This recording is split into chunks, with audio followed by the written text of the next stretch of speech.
If you don't put in the work, then you're not going to get the results. I did drop 3 stone, 25 kilos. Took me 18 months to do it, but I go to the gym for 2 hours a day, 5 days a week. I don't do diets. I eat what I want. I drink what I want. I don't watch calories or anything like that, but I put in the work. And that's like you say with anything. Everything is possible. Welcome to a new episode of Most Memorable Journeys. I have a very, very active and lively guest today. She does a million things. She's a journalist. She organizes the Liverpool Lifestyle Awards, the Liverpool Fashion Week. She's the director of a magazine here in Cyprus, which is called Lifestyle Living Cyprus. I think there's 100 other things that we're going to find out that she does now. She has kids. We will find out a lot more about her during this interview. Welcome to Most Memorable Journeys, Amanda Rachel Moss. Thank you. Thank you very much for having me. Really excited to be here. It's a huge pleasure. We met once. We met through the Global Woman Club, but I haven't had really so much time to find out about you. And I didn't know that you were a travel addict as well. Tell me a little bit. When was the first time you were on a plane? Oh, well, I know I went traveling as a baby because I've seen pictures of me as a baby.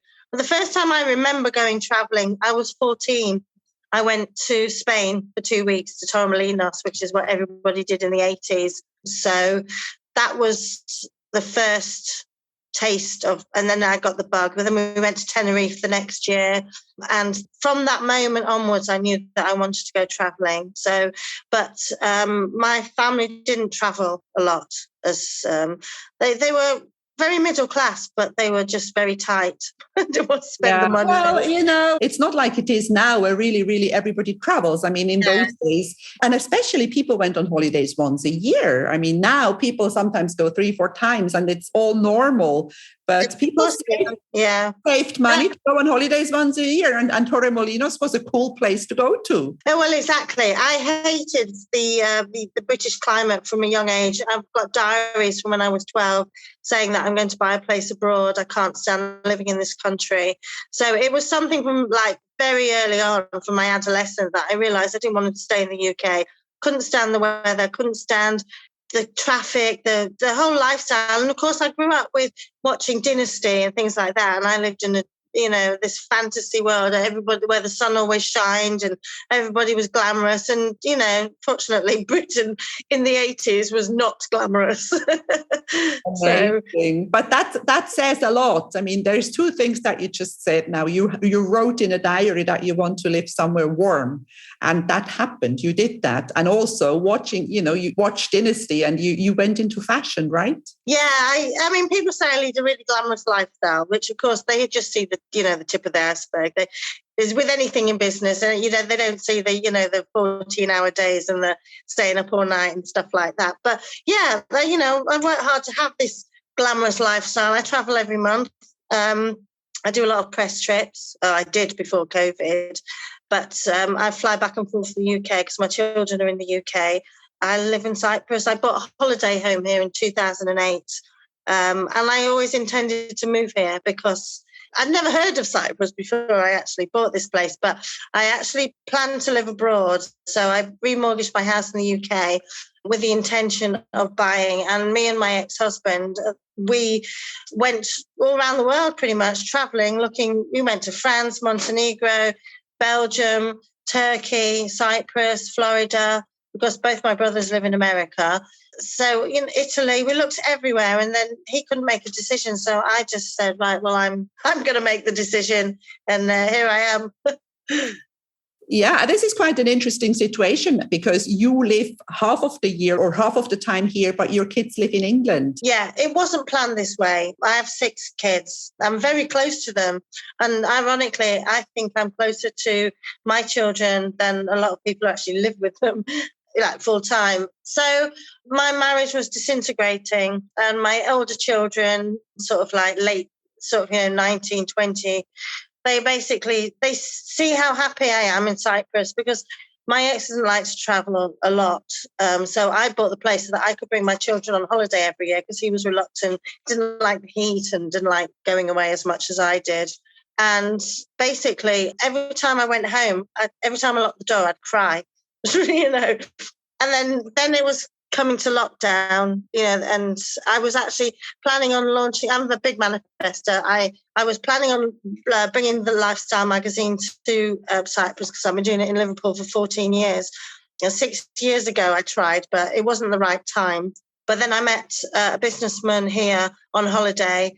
We just became really good friends, and he said, "Why don't you do it again?" And I was like, "Yeah, why don't I?" So I was flying back and forth before the pandemic for like 3 months, and he was helping me set up the tax and the accountants and doing all the business stuff, which was great. And then lockdown happened, and I was sort of stuck in the UK, and I was like, "Oh my God, I don't think I can spend." I can't imagine not traveling to Cyprus, because by then I was flying every month, because like you said, it's cheap as chips. And I woke up every day crying, and my 2 eldest children got me in my bathroom and said, "Mom, just move to Cyprus. You're happy there."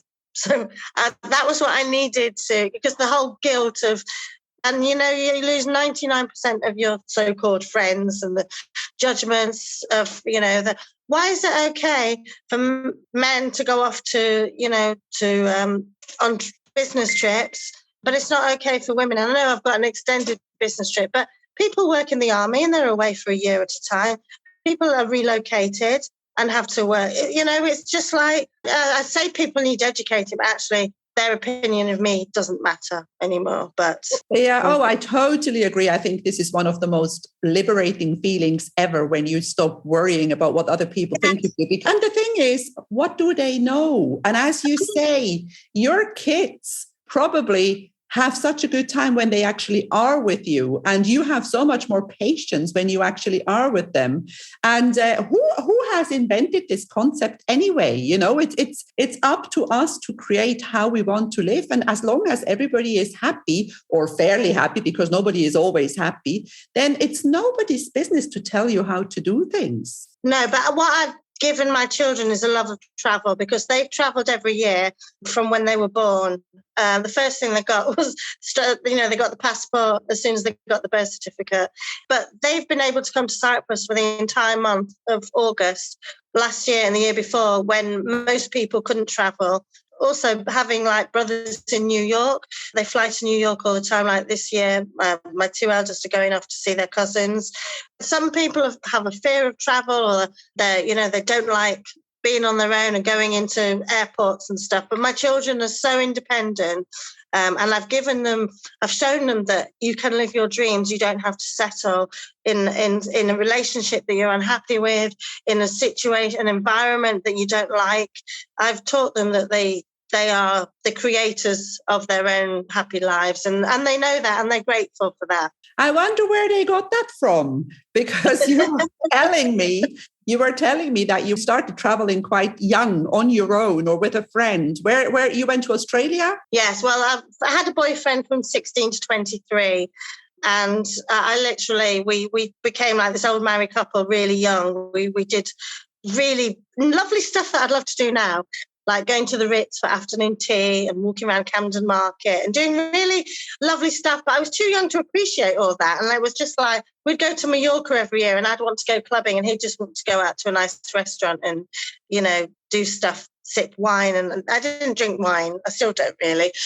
But so when we split up, because I realised I wanted more out of life, I spoke to my boss. I was working for Yorkshire Television as a producer. And I said to my boss, I was on a contract, and I said, "Can you just have a break in my contract so it's not renewed straight away? Give me 6 weeks before you renew it." And they said yes. And the same day, in those days, you walked into a travel agent and booked your ticket. And that's what I did. And I just went to Sydney, because I just booked a return flight to Sydney, because it was a place that I'd always wanted to go. I'm very spontaneous. It was just like, I need to do it if I don't do it. So that was amazing. And of course, being on my own, I love being on my own. I love traveling on my own. And, I met so many people in the airport before we'd even got to Sydney. Half the plane was full of travelers. I was 25. It was just brilliant. And the whole freedom of deciding where you want to go, that day, and not having to be in an itinerary. I love it. And the following year, I arranged to meet up with some of the people that I'd met up that year. We went to Bali. And again, it was just, I love adventures. I love not knowing you know what's going to happen. Then I met my ex-husband. I was with him 25 years. And he didn't like going traveling. And the first argument we had was that he planned to take time off work to go, and we were going to book something, but he didn't. And it got to the day of we were both taking time off work. You know, you have these set, you know, weeks that you had. And I just thought, well, you know, screw this. I'm not waiting for you. So I drove the car to the airport. And in those days, you could buy tickets at the desk. And I just booked a flight to New York. And I literally just had my handbag, a toothbrush, a credit card, and one pair of clean pants. And that was it. I was on a plane. And then I phoned him from the airport because, again, in those days, he didn't have mobile phones. And I said, I'll see you in a week. I'm going to see my brother. I'm going on holiday. And that's, you know, I just love the spontaneity of just not knowing what you're going to do. I've been fortunate to have press trips through work, been to Mexico, Chichen Itza. I went to Japan. I reported on the Nintendo game show in Tokyo in 1992 at the very height of when computer video games were exploding onto the screen. So that was incredible. But again, I think I was too young to appreciate it then, because now I love sushi, but in those days I didn't like Japanese food. So I was like searching round all the rows looking for McDonald's. Oh my God. It's not so easy. No, but while I was searching, I'd be in like a really fantastic street of neon buildings and, you know, really like something like something, you know, very futuristic. And then you turn a corner and you'd be in this like Japanese garden with a temple. It was just like stunning. Yeah, I've been everywhere really. And another thing is that my children have always gone on a trip around Europe. We've always gone away for like a long weekend every year. So they'd have their summer holiday in Cyprus, but then we'd do like a city break. So we've been pretty much everywhere in Europe again. I want to go back a little bit to those days when you were traveling on your own, when you went to Australia and Bali. Did you ever have a situation where you felt unsafe, or did you have ever a situation when anything bad happened to you? No, but I'm ridiculously crazy and reckless. So there's plenty of situations where I could have got into problems. I was in Brisbane. In the middle of nowhere. I was in a youth hostel and everybody was back then smoking weed, and it was like 2 a.m. and bus rocks up out of nowhere. I mean, we are so remote. Does anybody want to go to a foam party? So I got on the bus and went to a foam party.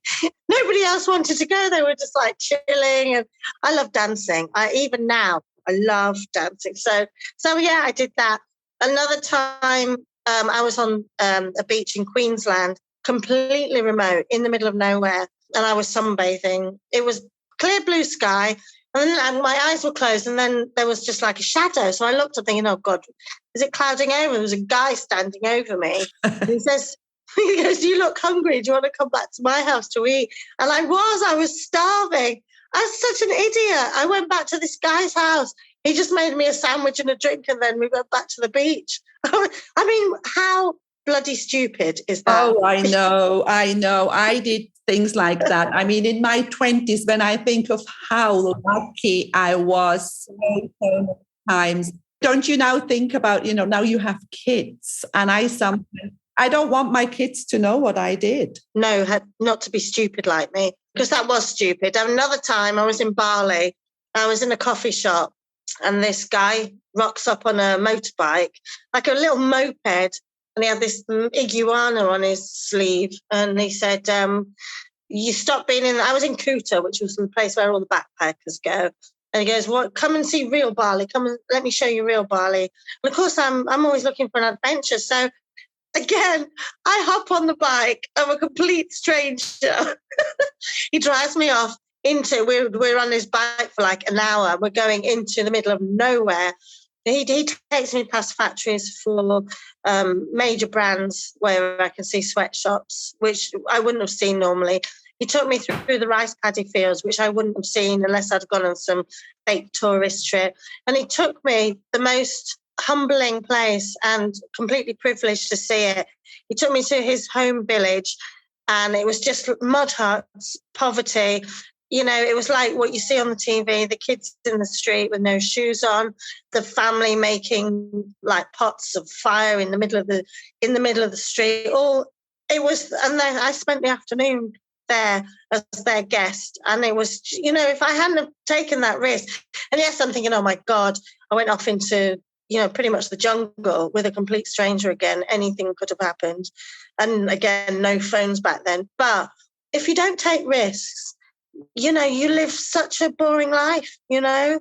I'm so grateful for I those absolutely agree. I agree with you. Yes. And I mean, this is the thing. And you know, there is a very, very fine line between taking a risk and, you know, if you don't do it, you're never going to have all these adventures. Exactly. On the other hand, you also need to have a little faith and a little luck and maybe a little intuition. Sometimes you know that it's, you know, I think believing, and I believe that very much, and I believe it up to now, when you believe that everything is going to go well, it is going to go well. Yeah, there was actually a scary moment. I was in a youth hostel and there was nobody there. And I was in this dormitory on my own.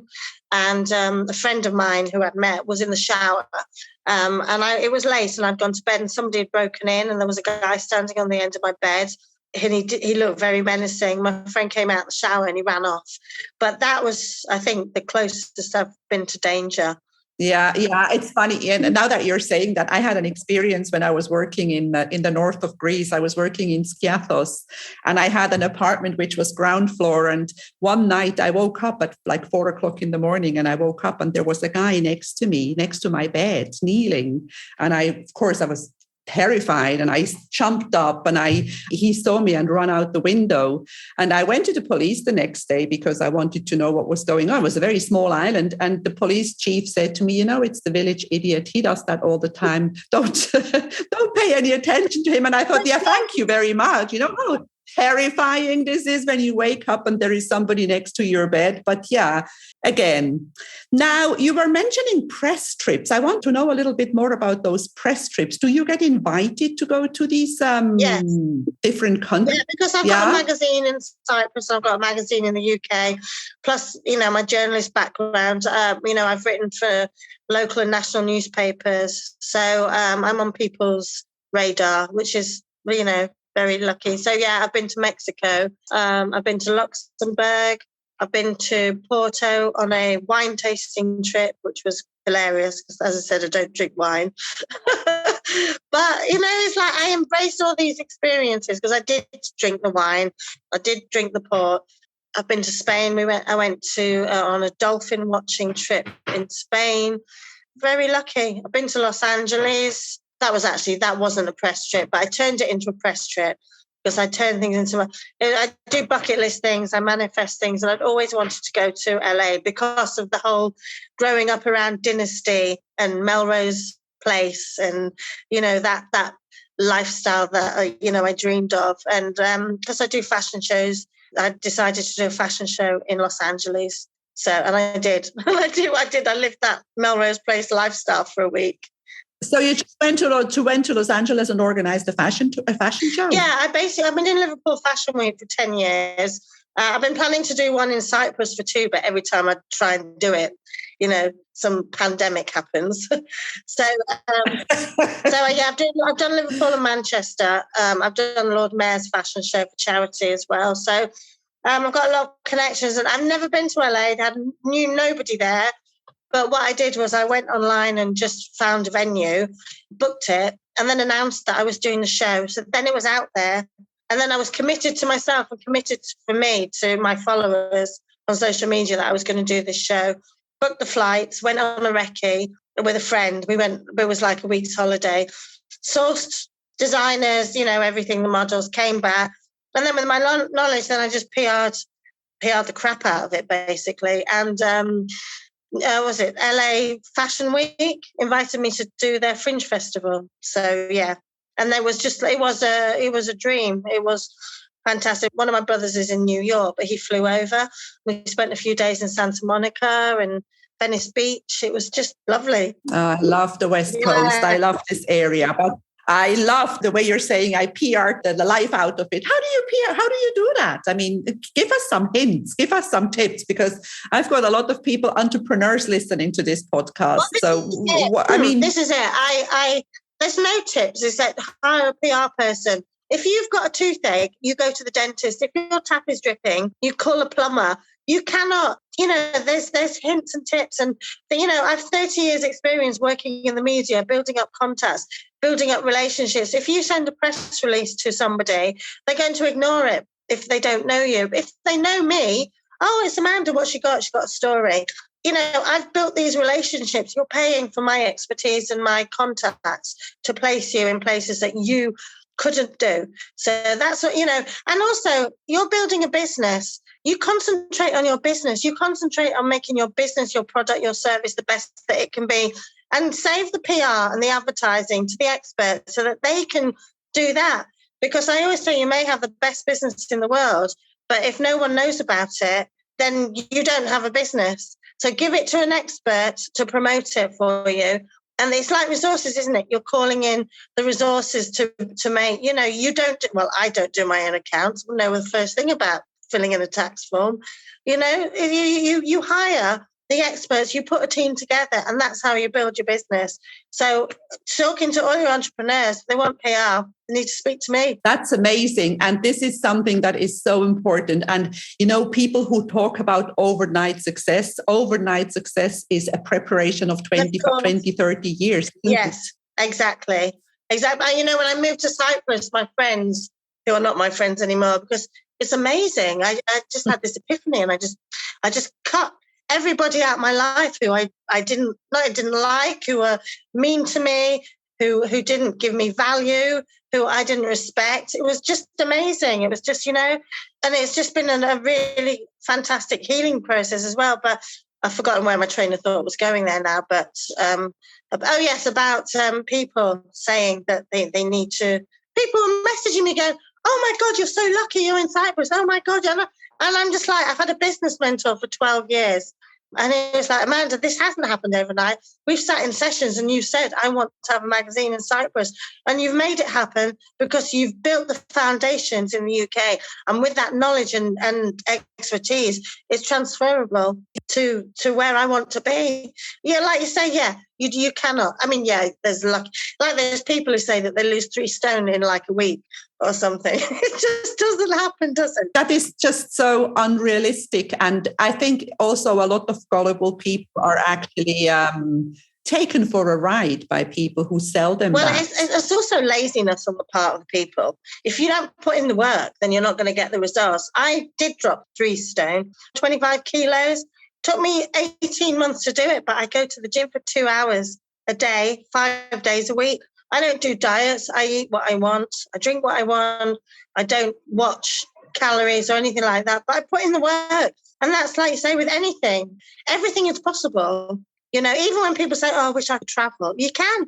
You get a passport and you book a flight. It really is that simple.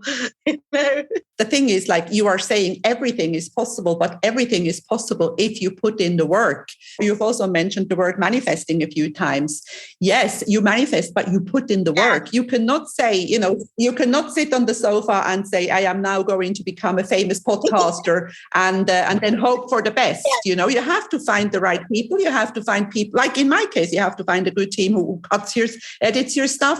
You pay people to do the things that you don't know how to do well. Exactly. You pull in everybody's expertise and then you all come together and build something that's really brilliant and inspirational. And that's what you do, isn't it? So yeah, in summer there's a million pictures of me on the beach in a bikini because I can work from anywhere. I can work from my phone. My email is obviously remote. So I can be selling on the beach. I could be talking to clients on the beach. And I'll be posting loads of pictures saying, love your lifestyle. And I'm in a bikini with a beautiful turquoise sea behind me. And people are like, oh, on the beach, again, not working. I think you're doing that a little bit on purpose, aren't you? To punish all the people that you don't like anymore. I'm a Scorpio. What can I say? I've got a sting in my tail. But at the same time, I have a huge following of women who have seen me when I was fat. I was fat.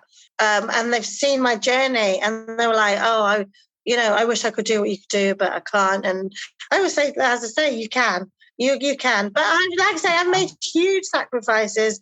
I got divorced. I left my children. It hurts me every day that I'm not kissing my children, my little ones goodnight. And my youngest is 8. My eldest is 21. So the oldest ones, it's fine. But, it's hard, really hard. The fact that I've got 6 and they're a pack and they're together, they're with their dad, I know that they're not suffering. They're not. But yeah, you make sacrifices. And also, I don't have time to find a relationship. I don't want to be in a relationship. I'm building a business. I'm building a future. Because in the past, my finances have been pretty poor. If I have £100, I'll spend 110. Mm-hmm. But I'm really bad. I never had any advice on money management. But when I hit 50, I changed my mindset. I've been reading loads of books. I'm starting saving. And now I'm starting to plan for my future. I love working. I'll work till I'm dead. But, but at least I want to be able to leave a legacy for my kids that actually they can either take on or sell or something. Just, I'm sort of like growing up, really. Yeah, sometimes it takes a little longer, but you're doing a good job, I think. Let's get back a little bit to most memorable journeys. What was your most memorable journeys? Do you have one or has it not happened yet? So many. I had a lovely train trip. We were on a cruise, a Med cruise, and we went to Florence. And we were on a trip. We were going to Florence. We landed at Venice, I think, or wherever the nearest place was. And then we had to get the train to Florence, but we were so busy enjoying the scenery, we forgot to get off at Florence and stayed on the train the whole way and up the coast. It was just like stunning. That was really lovely. I've been on the QE2 the year before it, went out of service. That was great. And I like to do things that other people haven't done. You go to an all-inclusive, you go to a hotel with a pool, you can be anywhere in the world. It doesn't, most people don't step outside their hotel and actually see what's going on. Israel was fantastic. I've been to Israel 4 times. I find that quite spiritual, but I prefer Cyprus as a spiritual place. Although Israel was quite disturbing. I was on a kibbutz when I was 16 and we were picking watermelons and there was bombs going off at the Gaza Strip, which we heard and saw smoke. So that wasn't, great. But memorable, yes. Let me think. There's just so many memorable. I think also going up to Cairns. I think that was I love the heat. I really love the heat. So going up to Cairns, I think that was my first experience of feeling 48 degrees heat. It was so hot, I couldn't breathe. I just literally got back on the train. I got out at Cairns to do what I was going to do. And it was like a postcard on the train, and it was like a huge drop. As the train curved, you saw the bridge and the forest. Yes, going through the rainforest in Australia. In Kuranda, yes, that's the Atherton Tableland. Yes, I've been there. I think that was probably the most memorable because actually going through a rainforest, not something you can do every day, and having to chop your way through. Be careful of the snakes, be careful of the spiders. It's just like great. I don't know what my next adventure would be. I'd like to go to Vietnam. I'd like to go there, and I really want to go to Thailand, because I'm really spiritual and I meditate a lot, and there's a lot of spiritual places there that I'd like to go to. So they're the only 2 places in the world that I really want to go to. Thailand, Vietnam. Tell me about Cyprus. Which is your favorite place in Cyprus, or which do you find the most spiritual place in Cyprus? I know it probably sounds ridiculous, and Ayia Napa to me is the most spiritual place. The beaches are just the best in the world. And I can say that because I've been to a million beaches. The water, the clarity, and then going for a walk down Cape Greco is lovely on that coastline. But sitting on the beach, Mykonos Beach, Nissy's great because I love the music and, and the vibe. But Mykonos or Konos, watching the waves, everything is just like great. I do hold retreats in Cyprus to people back in the UK that come out for like 3-4 days, and I take them round the eastern side of the island. And I bring in experts with them. One of my friends is an angelic healer, and I remember we were in the sea. We were lying back in the sea, and every time I get in the sea, I think of this. She goes, "Lie back and let Mother Nature hold you up." It was just like so beautiful. But when I do open water swimming, obviously, and when I'm swimming in the sea, I go out right up to the buoys where it's really deep and no one can see you back on the land. And that's where I do my affirmations and my gratitude chants. That's where I do it. I have to be out in the sea in Ayia Napa. Yeah, it's just for me. I feel you, because being, and as you said, lie back and let Mother Nature, because it means and trust the process, let go, and always believe that everything works out for your highest good. I think this is very beautiful. Can people book you? Can people come and get in touch with you, and you organize that? Absolutely. Get in touch with me through my Instagram, Amanda Lifestyle PR. I hold them twice a year. I normally do them in April and September, October. I don't do them in peak season. One, because it's too hot. Second, it's too busy. I'm not doing it in April because still with the pandemic, people coming out of it. And also I'm doing the Positive Awards in Liverpool in April, so I'm quite busy with that. But I'm planning on doing one end of September in Cyprus. And it really is, it's people who want to step out of their comfort zone. It's not like, 9 to 5 of workshops. There's a lot of free time because you have to actually just walk and think, I think, too. So I bring in my business mentor, who is now a friend of mine. He helps me grow my business. And he comes out, he's like a Tony Robbins kind of guy. And he's all about, focusing on your goals, letting go of baggage. Some of the best advice he gave me was stop being busy for the sake of being busy. You don't always have to be busy. Yeah, exactly. So it's basically planning your time, making time for you. Like for me, 2 hours in the gym every day, that is non-negotiable. That is my time. Getting my lashes done for 2 hours once a month, again, non-negotiable. It's making time for yourself and learning to love yourself as well, because I have terrible self-worth. So I've had 2 years, probably 2 years of counselling over that. But again, coming out for marriage and stuff, it's people come from all walks of life to the retreats. People are divorced. People are, they hate their job. They want to leave their job. They hate their kids, but they don't want to say they hate their kids. They hate. We turn the hate into love, basically. Hate is not a good thing. Yeah, and we show them that there's possibilities. Everyone has a choice. You have a choice to react to the way someone speaks to you. You have a choice how to react to whether you want to go to that job or not. Every decision in your life is you are in control of. But people don't think, oh God, I've got to stay there, I've got to pay the mortgage, I've got to do this. But actually, I teach people. Yeah. I mean, I've had some amazing success stories from the retreats. One woman, she left a job, set up her own business within 3 months. There's another woman who retrained. Somebody left their abusive partner. Somebody just learned to love themselves, and just happiness comes from within. That was something I learned. Oh, absolutely. I do these retreats for me as well. But I see that with my coaching clients. I grow with every single coaching client that I work with, because some of their issues are my issues. And that is so important to understand, because nobody has ever finished learning. No, definitely not. And if you do, it's so funny. My daughter was in the pool. She's 19. She was in the swimming pool last summer. And she's like, I believe I'm fully developed now emotionally. So I don't think I'm going to grow anymore. I'm like, I laughed. And she was like, what are you laughing at, Mom? And I'm like, seriously, you need to write that down, because I'm still learning, I'm still growing, I'm still changing. And if you stop growing and stop wanting to educate yourself, then what is the point of living? What's the point of existing? So, I'm reading this book. Got this book at the airport. Just started it. How the Mighty Fall. How the Mighty Fall, and why some companies never give in.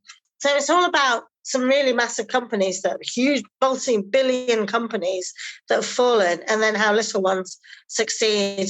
So it's like the tortoise and the snail. Again, I'm always trying to read, get more knowledge. That's what we teach on the retreat as well. Because people are like, oh no, just go on social media. And social media is of course. Everybody knows something on social media. But, now, I mean, the bottom line of what you're saying is that we always have a choice how we want to react to any given situation in life, because it's not what happens, but it's how we react. And the other thing is you either grow or you die. Exactly. I think that is the concept of life. And I am looking at the time. We are coming close and coming to the end of this interview. Any last words, Amanda? I just want to say very quickly that another thing that I love about traveling and living in Cyprus in particular is that I have friends from so many different countries. When I'm in the UK, all my friends were British, and it was, you grow up in the same environment. And when you live in a different country, I've got friends from Italy, I've got friends from Slovakia, I've got friends from America, I've got Cypriot friends and, Polish friends. And the fact that this island is just a hive of all these entrepreneurs and immigrants like us, I love it. I love going out with all these people and hearing their stories and having these friends from all over the world. I think that's empowering and also so important, because you learn from them, don't you? Oh, totally. And I think another thing that this gives you and that traveling gives you is to understand that at the end of the day, we're all the same. Because when you start talking to them, they all have the same issues, they all have the same problems, they all have the same needs like we do. So it makes the world so much smaller. I mean, I think Cyprus is quite special when it comes, because it's a tiny place, a tiny country with a huge amount of people from different places, and that makes it fascinating. Yeah, it's a beautiful place. I'd never heard of Cyprus before I came here. I just got invited on a viewing trip, and I literally stepped off that plane and felt I'd come home, and within 24 hours, I'd put a deposit down on a property. That's great. That's what wonderful. Let's hope that you will always enjoy Cyprus. Thank you so much, Amanda, for this interview. Thank you so much for your time. Thank you. It's been lovely. If you enjoy my podcast, please like, share, and subscribe to my channel. You will find all the information in the show notes.